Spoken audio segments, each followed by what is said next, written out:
তো আজকে কেকের অর্ডারটা ছিল চকলেট ফ্লেভারের উপর, সেইটাই আমি তোমাদের কাছে শেয়ার করছি।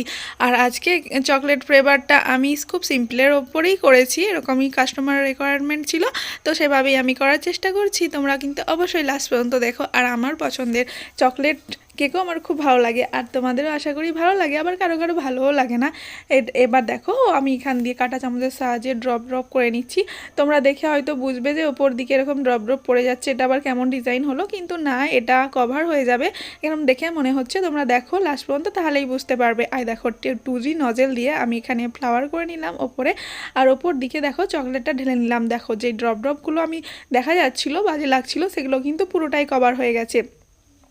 তো এখানে দেখো আমি পুরোটা ডেকোরেট করে নিচ্ছি, আর এভাবেই ডিজাইনটা সিম্পলের উপরে আজকে অর্ডারটা ছিল, তাই আমি আর বেশি কিছু করিনি, এভাবেই আর কি কাস্টমারের রিকোয়ারমেন্ট ছিল, আমি সেভাবেই করার চেষ্টা করেছি। তোমরা কিন্তু অবশ্যই জানিও কেকটা কেমন হয়েছে, আর তোমাদের কাদের পছন্দ চকলেট কেক অবশ্যই কমেন্ট করো।